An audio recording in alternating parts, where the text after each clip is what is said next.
Isa po pinagpalang araw sa lahat.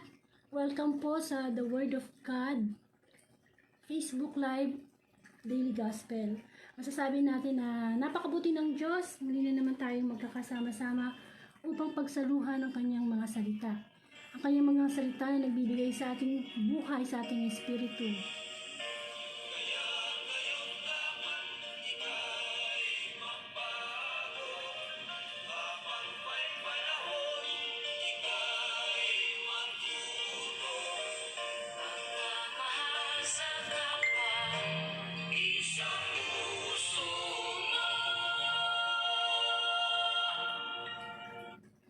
Amen.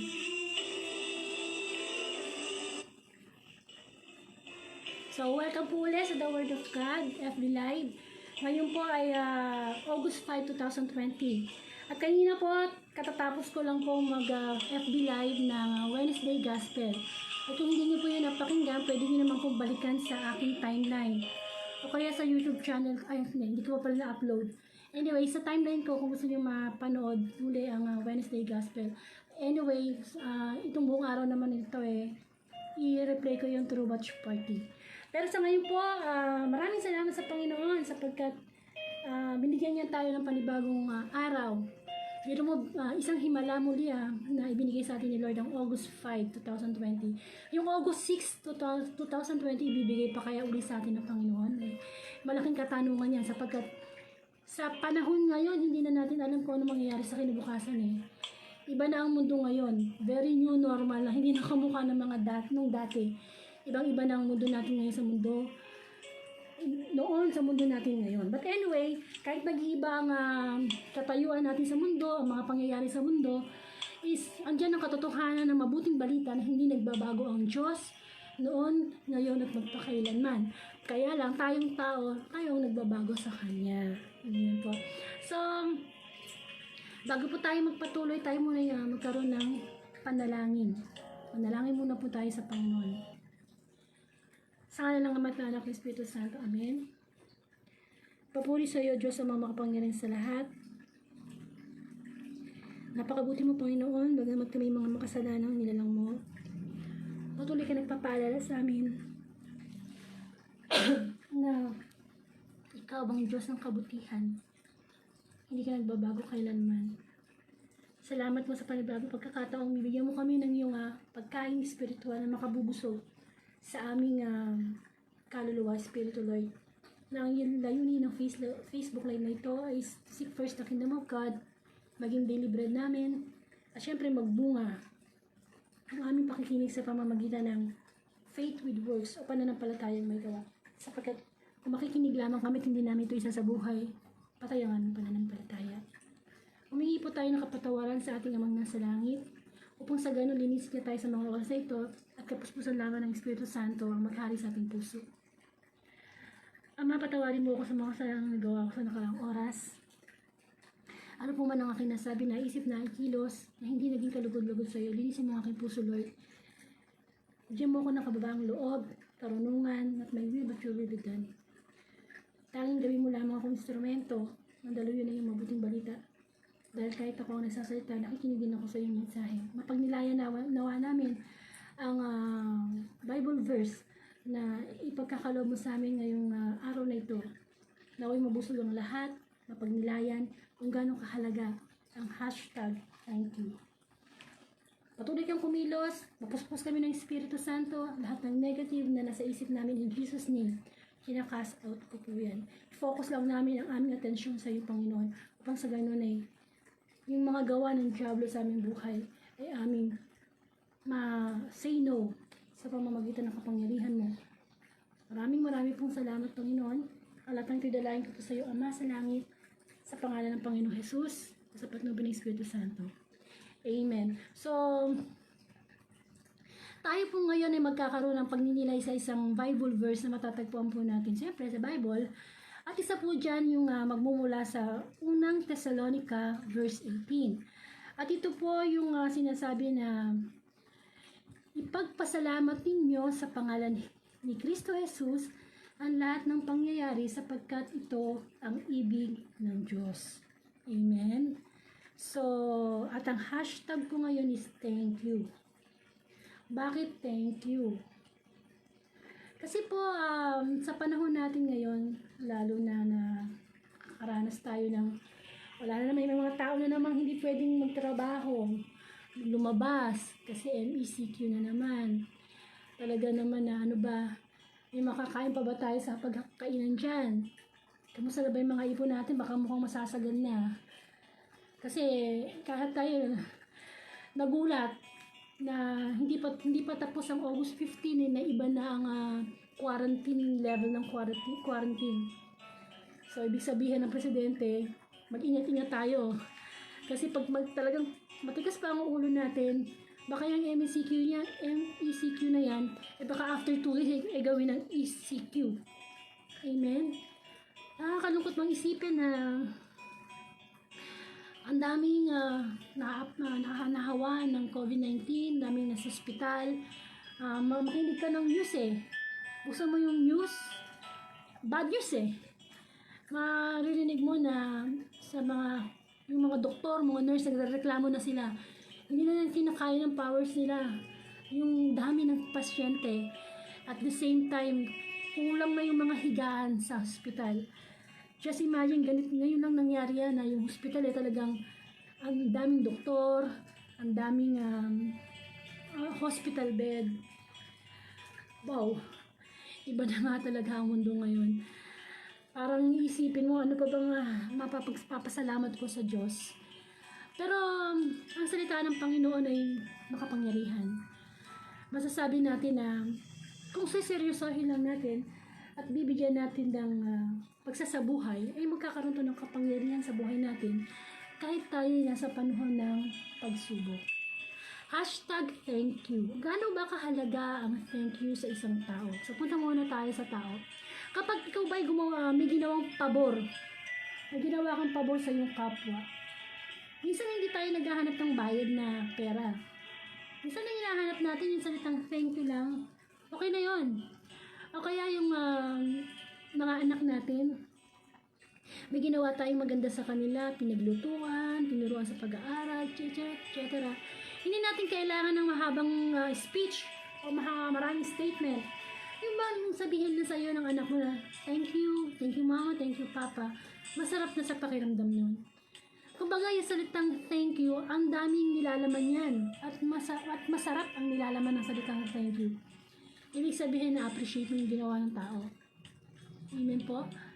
At masarap din makatanggap ng salitang thank you. Yung bang maririnig mo sa asawa mo, sa anak mo, sa boss mo, sa kapatid mo, kung sino man tao na sasabihin sa'yo, oh brother Rotendor, Sister Vivian, thank you ha. Di ba masarap yung feeling na na-appreciate niya yung ginawa ko, yung effort ko, thank you siya. Isang salita na masasabi natin maiksi, pero ang lakas ng impact kapag narinig natin to. Punong-puno ng pagmamahal, pag-appreciate, utang na loob. Amen po. At yung hashtag thank you na yan, ang madalas nating makalimutan. Nagti-thank you lang tayo pag meron tayong nakukuhang pabor sa ating kapwa. Nagti-thank you lang tayo kapag maganda ang sitwasyon. Nagti-thank you lang tayo kapag nakuha natin yung gusto natin. Nagti-thank you tayo kapag tayo halimbawa ay nanalo sa loto. Nagti-thank you tayo, yung bang tipo nga, pag nagustuhan natin yung bagay, yung tao, yung pangyayari, thank you. Grabe, talagang makikita mo yung saya sa mukha ng tao. Ngayong bang panahon ng pandemic, andyan si coronavirus, masasabi ba natin, thank you? Thank you coronavirus, ang dami mo nang pinatay. Thank you coronavirus, ang dami mong nawalan ng trabaho. Thank you coronavirus. Hindi natin masasabi yung bakit. Kapahamakan nga. Problema nga ang kanyang hinatid dito sa buong mundo eh. Amen. Kung baga, imbis na thank you ang sabihin mo, baka mamura mo pa eh. Mapagsabihan mo pa ng ano eh. Amen. Pero alam niyo po, sa nangyayari sa mundo natin ngayon, merong gustong ipahiwatig sa atin ng Diyos. Amen. Bagamat negative ang dating sa atin ni coronavirus, merong gustong ipaalala sa atin ng Panginoon. Nakakalimutan na natin mag-thank you sa Kanya. Sa paanong paraan? Sabi ko nga, paggising mo sa umaga, dapat una nagpapasalamat tayo sa Diyos. Hindi yung paggising mo pa lang, nakapikit pa yung mata mo, may muta ka pa, hawak mo na yung cellphone, nag-check ka na sino nag-chat, ano bang laman ng timeline ko. Hindi ba? Nakalimutan natin yung nag-push button sa ating sa taas na, ito si Sister Myla, si Sister Janice, si Brother Ray. Pinindot ko to, gigisingin ko to ngayong August 5, 2020. Yung bang naisip natin na, ay kaya pala ako nagising. Kasi ginising ako ng Diyos. Sapagkat nung tulog tayo, mga patay tayo. Bakit tayo mga patay? Di pa naghinip nga natin, hindi natin mapili eh. Amen.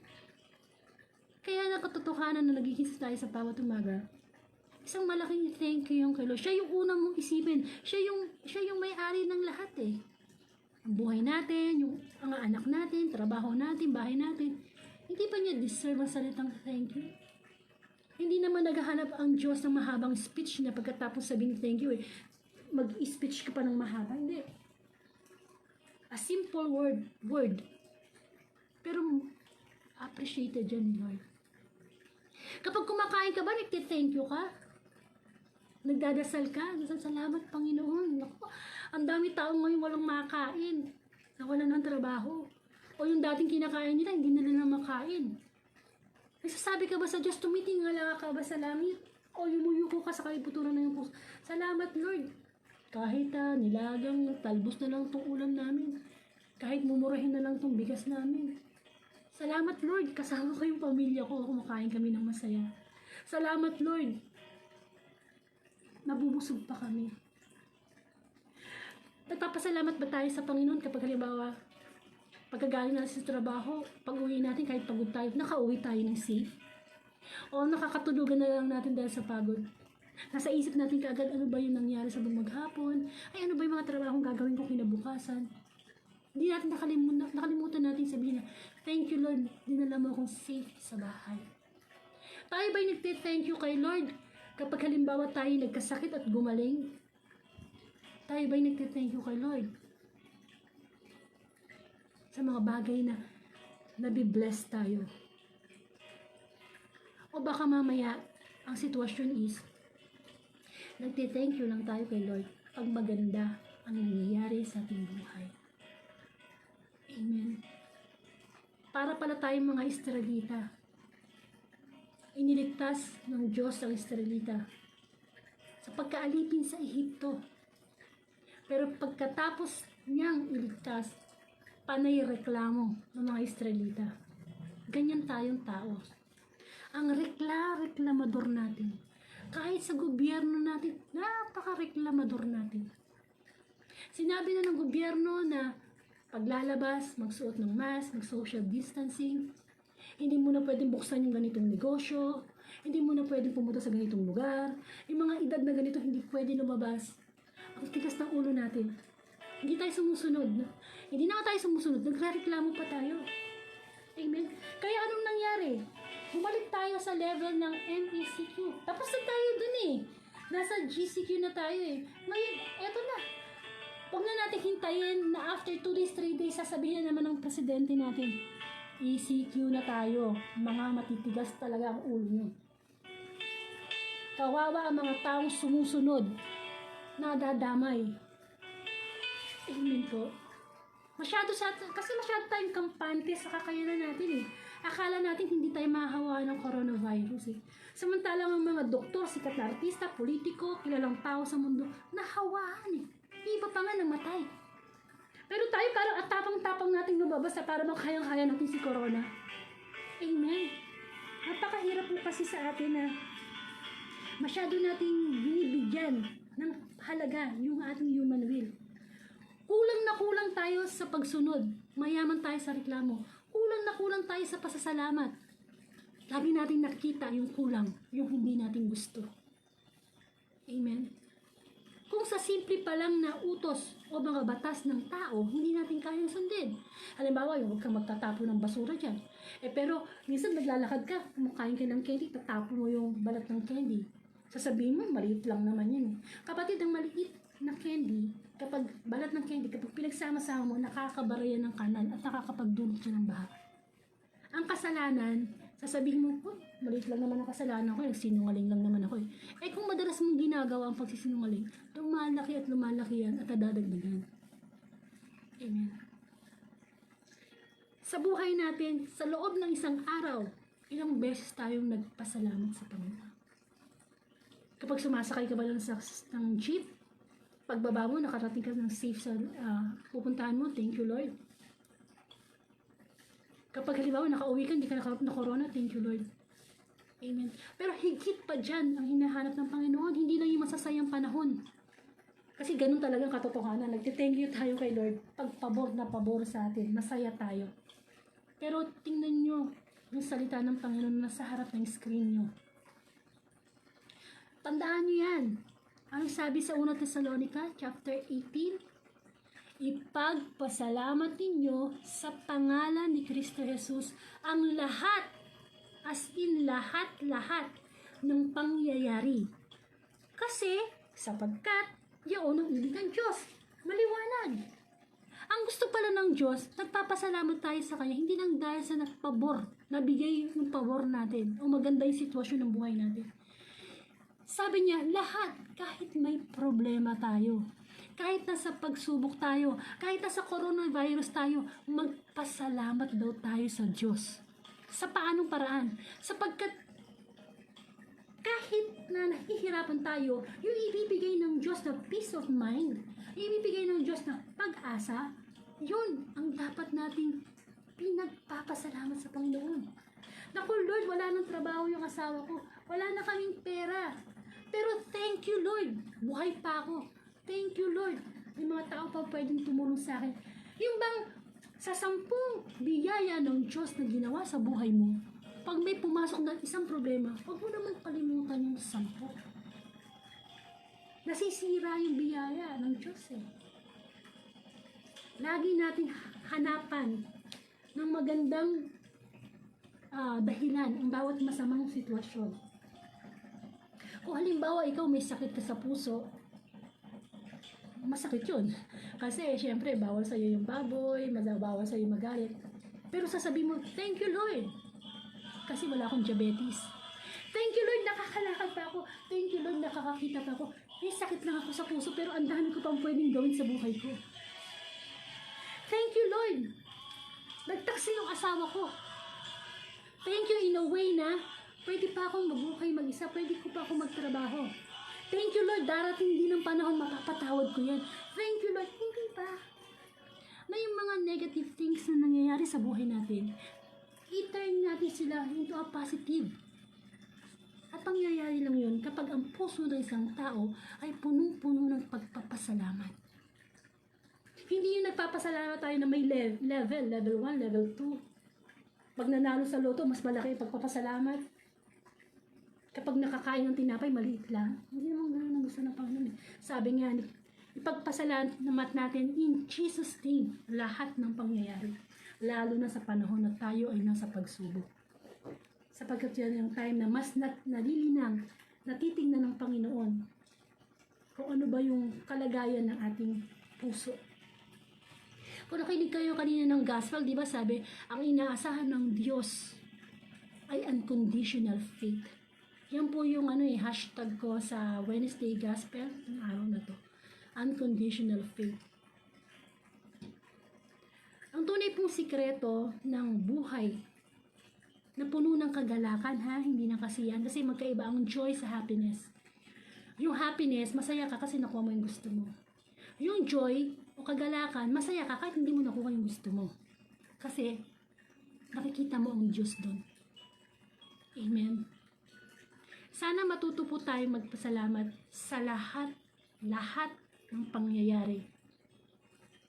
Kung halimbawa, nabiyayaan ka ng anak na special child, salamat, thank you Lord. Maraming mag-asawa, wala silang anak. Pero ako kahit special child yan, thank you Lord. Pinaranas mo sa akin ang maging ina. Halimbawa, nalugi yung negosyo mo. Thank you Lord. Kahit nalugi yung negosyo ko, meron pa akong lakas, nakakakita pa ako. Pwede pa akong magnegosyo ulit. Thank you Lord. Kasi magkakasama kaming pamilya. Nagkaroon ng stay at home. Samantalang noong walang coronavirus, di kami nagpapansinan. Busy lahat ng tao. Punuin natin ang bawat araw natin ng thank you Lord. Salamat, salamat. Sapagkat nag-uumapaw ang dapat nating ipagpasalamat sa Diyos. Amen. Ang ating presidente, maraming bumabatikos, maraming nagrereklamo. Pero kung tutusin, reklamo tayo ng reklamo sa gobyerno. Pero tayo mismong tao sumusuway. Kahit gaano kagaling ang presidente, kung ang mga kanyang nasasakupan ay makapasaway at matigas ang ulo, hindi marunong sumunod, anong mangyayari? Dadami at tataas ang bilang ng coronavirus. Bago natin tingnan yung kamalian ng iba, tingnan natin baka kaya hindi tayo umuusad, hindi bumababa ang coronavirus dito sa Pilipinas dahil tayo mismo na mga tao hindi marunong sumunod. Imbis na magpasalamat tayo na nag-e-effort ang ating presidente, lagi natin nakikita kung ano yung mali niya. Bakit tayo? Wala ba tayong mali? Amen? Walang perfectong presidente, walang perfectong mga namumuno sa gobyerno, walang perfecto sa pamilya natin, hindi tayo perfecto. Ang dapat natin gawin, humingi tayo ng gabay sa Diyos. Magpasalamat tayo pag binibigyan tayo ng karunungan. Simple lang, sa mga kapwa na nakakagalit natin, magpasalamat tayo sa Diyos kapag nakakapagpatawad tayo. Kasi ang gaan ng buhay na wala kang nabitbit na sama ng loob. Magaan. Magpasalamat tayo sa Diyos sa kabila ng kawalan mo ngayong materially. Umaasa ka pa rin sa Diyos. Maraming tao na ang dami-daming pera pero walang peace of mind. Kailangan bang magbayad ng bodyguard? Kasi natatakot sila sa kanilang makidnap sila, manakaw yung pera nila. Pero magkaroon ng peace of mind ang isang tao. Thank you, Lord. Masarap palang mabuhay na puno-puno ka ng pasasalamat. Dahil na-appreciate mo na napakabuti pala ng Diyos natin. May sakit ka ngayon, thank you, Lord. Naku Lord, eto lang, diabetes. Naku Lord, may katapusan ng lahat ng bagay. Ang mahalaga habang may diabetes ako, sumasamba, nagpupuri ako sa Diyos. At pag namatay man ako sa tamang oras na gusto mo, Panginoon, aba, may hinanda ka naman sa aking langit na kung saan wala ng sakit, wala ng coronavirus, wala ng problema. I-advance natin ang isip natin sa presensya ng Diyos. Lahat ng pagsubok na meron tayo sa mundo, may katapusan. Huwag kang mag-alala, hindi lang ikaw ang may problema na ganyan. Kung may pinagtaksilan ka ng asawa mo, hindi lang ikaw nag-iisang pinagtaksilan. Kung may sakit ka, diabetes, kapatid, hindi ka nag-iisa. Walang problema din sa mundo na siya lang ang may problema na ganun. Lahat na danas ng tao. Tapat ang Diyos at hindi niya pahinto na tayo subukin na higit sa ating makakaya. Pagdating ng pagsubok, bibigyan niya tayo ng lakas upang mapagtagumpayan yun. Magkaroon tayo ng thankful heart. Marunong magpasalamat. Hindi yung may nakita kang hindi maganda sa paligid mo, nakasimangot ka na. Ang dami pang dapat ipagpasalamat. Amen. Ang daming nagugutom, ang daming walang trabaho, samantalang ikaw kahit paano meron pa. Hindi ba dapat yung ipagpasalamat? At kung sakaling ikaw walang trabaho, may sakit ka, nahiwalay pa kayo ng asawa mo, mas lalugi pa yung business mo, dapat ka bang mamukmok? Sa palagay mo ba sa buhay na ito, kapag hindi ka lumaban, mananalo ka? Mabuti nang matalo ng lumalaban kesa matalo na hindi lumaban. Amen. At sa buhay natin ito, lalaban tayo kasama ang Panginoon. Pero gusto ng Diyos, marunong tayong magpasalamat sa lahat ng pangyayari. Amen. Lahat ng pangit, sa palagay natin pangit na nangyayari sa ating buhay, gawin nating tool o sandata para yun yung gagamitin natin na pagpapasalamat sa Panginoon. Amen. Salamat, Lord. Maraming salamat. Kahit minsan feeling mo parang mamamatay ka na sa sama ng loob. Salamat, Lord, ikaw yung taga-aliw ko. Sinaktan ako ng kapwa ko, pero pag narinig ko yung salita mo, ikaw yung taga-aliw ko. Di ba sabi ng Panginoon Jesus sa sermon sa bundok? Ano sabi niya? Mapalad ang mga taong nahahapis sapagkat aaliwin sila ng Diyos. Amen. Ang sikreto ng buhay ay pagpapasalamat sa Diyos. At kapag ikaw ay sanay na magpasalamat sa Diyos, kapatid, mawawala na ng puwang sa puso mo ang reklamo. Hindi mo na makikita na nagkukulang ang Diyos sa buhay mo. Hindi mo na makikita na kulang ka pala sa buhay mo. Matuto tayo magpasalamat sa lahat ng ibinibigay ng Panginoon sapagkat hindi madamot ang Diyos kung naibigay nga niya ang kanyang buktong na anak. Sa atin, yung pakayang simpleng ano yung makakain mo sa araw-araw, kung ano yung solusyon mo sa kawalan mo ng trabaho.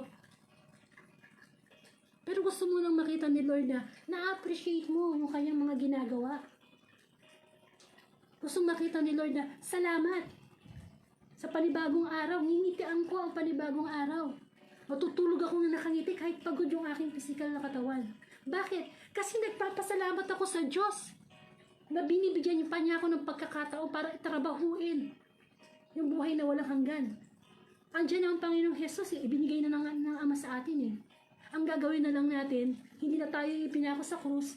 Ang gagawin na lang natin ay manampalataya at sumunod, isabuhay ang salita ng Panginoon. Kaya ngayon tinatanong sa atin ng Diyos, ano ba yung dapat mong ipagpasalamat sa bawat araw? Pwede ba isang tabi mo na yung pagrereklamo? Kasi dikta yan ng demonyo . Gusto ng demonyo, hindi mo makita ang biyaya ng Diyos. Ang gusto ng demonyo, lagi kang reklamo. Para mawala sa presensya mo ang Panginoon. Tayo nabubuhay sa katawang lupa. Natatakot tayo sa coronavirus. Pero ang pinaka-virus na araw-araw natin nakakasama ay ang kasalanan. Ang labanan ngayon, spirit and flesh. Espiritu at ang tawag ng laman. At yan tayo matakot. Sapagkat yung katamang lupa natin mamamatay, mabubulok, maiiwan dito sa mundo. Paano na yung espiritu natin? Amen? Kailangan yung mabuhay, magkaroon ng buhay na walang hanggan. Masarap na pagkatapos mo mabuhay sa mundo, haharap ka sa presensya ng Diyos at sasabihin ng Diyos, ikaw Brother Ray, ikaw Sister Lina, isa kang tapat na alipin, halika, pumasok ka na sa aking kaharian. Amen? Kesa naman humarap tayo sa araw ng paghusga at sabihin ng Diyos na, ikaw, Brother Doming, nakasama mo, ang dami-dami kong binigay na biyaya sa'yo, hindi ka man lang natuto magpasalamat. Lagi mo na lang nakikita kung ano yung wala.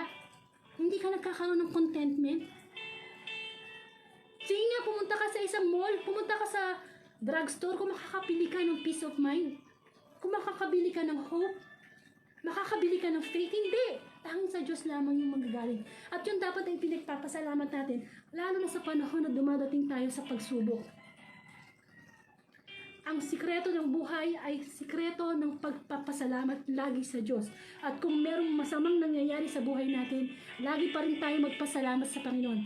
Dahil yung mismo ang sinabi, yun ang pinagninilayan nating Bible verse ngayon, na mula sa unang Thessalonica verse 18.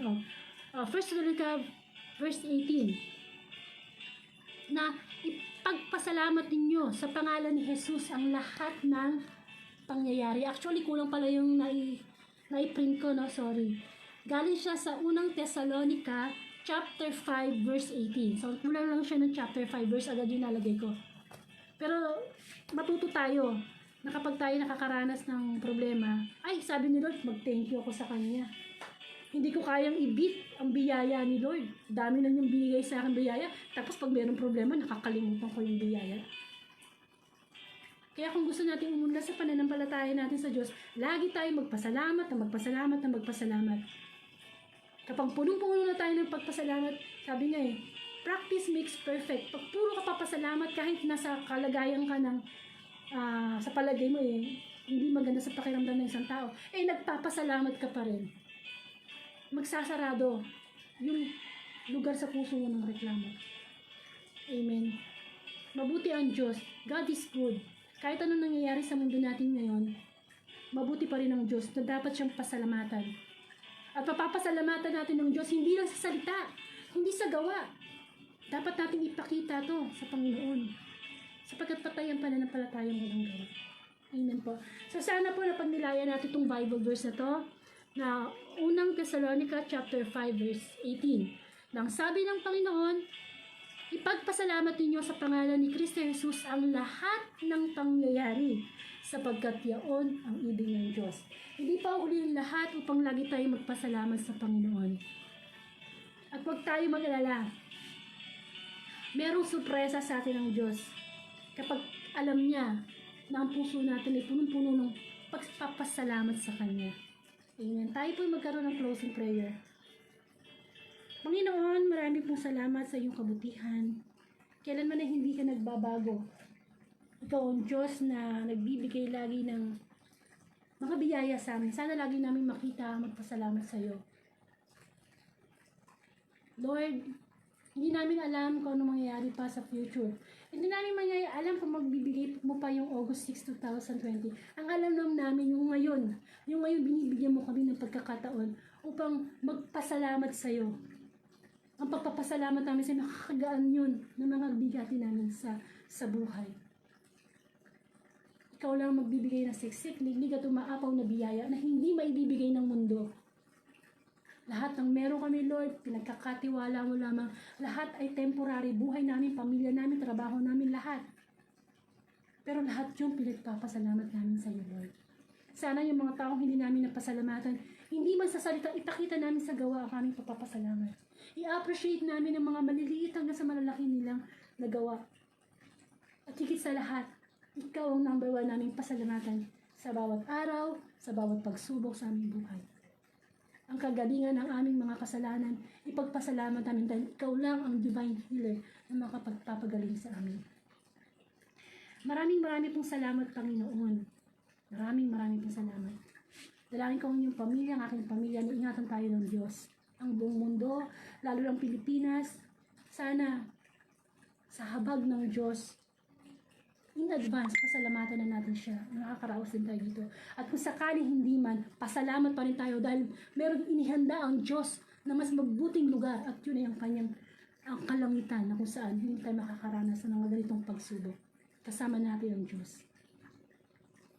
Dalangin ko po yung mga projects ng asawa ko, yung aking mga anak. Bigyan mo kami ng kaligtasan. Salamat sa lahat ng biyaya mo, Lord. Salamat, nagkakasama-sama kami. Salamat namin may binigay na biyaya sa amin. Salamat, Lord. Lalo na sa panahon ng pagsubok, hindi ka nawala. Salamat, Lord. At kayo din, kung ano yung mga sa palagay nyo, dapat ipagpasalamat sa Diyos. Lalo na sa panahon ng pagsubok na napagtagumpayan nyo. Salamat, Panginoon. Huwag natin kakalimutan laging magpasalamat. Yan ang pinakamagandang lalabas sa ating bibig. Salamat. Actually, tatlo yan eh. Simpleng salita pero napaka malaman at nakakalugod sa Panginoon. Yung salitang thank you, I love you, and I'm sorry. Yan tatlong salitang yan. Yan lang ang mabanggit natin sa ating Diyos, sa ating kapwa. Kahit hindi mo na ipaliwanag, tago siya hanggang puso. Maraming pong salamat sa 1-year anniversary na binigay mo sa The Word of God Facebook Live of Daily Gospel. Sana Lord, patagalin mo pa to. Bigyan mo pa ako ng karunungan, gamitin mo ko instrumento. At nawa, mapalagana pang mabuting balita. Sana i-share din nila tong gospel na to sa kanilang timeline upang marami pang makarinig. Maraming pong salamat. Ang lahat ng ito'y dalangin ko sa iyo, Ama. Sa pangalan ni Jesus at sa patnubay ng Espiritu Santo. Amen.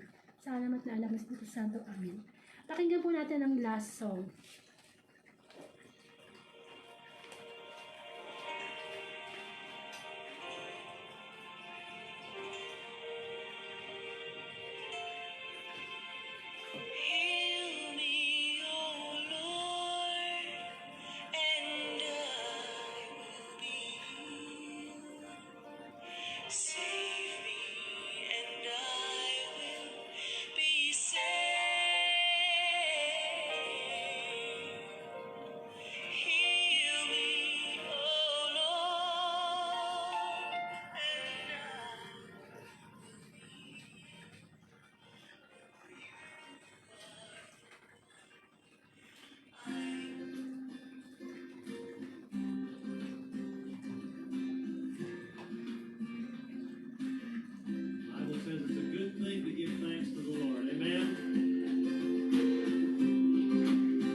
So maraming pong salamat sa lahat ng mga nakinig ng mabuting balita kanina. Wednesday Gospel po tayo. Tingnan nyo na lang po sa timeline ko yung Wednesday Gospel. Ang hashtag po natin doon is hashtag unconditional faith. At ngayon naman po, ang salita na ang Bible verse na pinagsalusaluhan natin ay nanggaling sa unang Thessalonica chapter 5 verse 18, tungkol po sa pagpapasalamat sa Panginoon. At sa lahat, sa tao, hindi lang sa Panginoon, sa tao, kasi kapag tayo nagpapasalamat sa tao, nagpapasalamat tayo sa Diyos. Kasi kung ano man yung ginawa natin sa ating kapwa, ginawa natin sa Diyos. Amen po. Magpasalamat tayo sa Diyos kung tayo binibigyan ng haba ng pasensya, binibigyan tayo ng mahabang pag-asa. Maraming dapat thank you, Lord. Amen po. Always give thanks to God. Lalo-lalo na sa panahon na down ang feelings natin. Thank you. Sabihin mo lang, thank you, Lord. Thank you, Lord. Thank you, Lord. Thank you, Lord. Binigyan mo ako ng pag-asa. Thank you, Lord. Kahit may sakit ako ngayon, thank you, Lord. Patuloy pa rin ako umaasa sa iyong kabutihan. Sana po kung ibibigay pa ni Lord ang August 6, 2020, sama-sama natin pagsaluhan ng Thursday Gospel. Usually po 6 o'clock ng umaga ako nag-Facebook live ng Everyday Gospel again. Ingatan po tayo ng Panginoon at salamat Panginoon sa first year anniversary ng The Word of God. To God be the glory.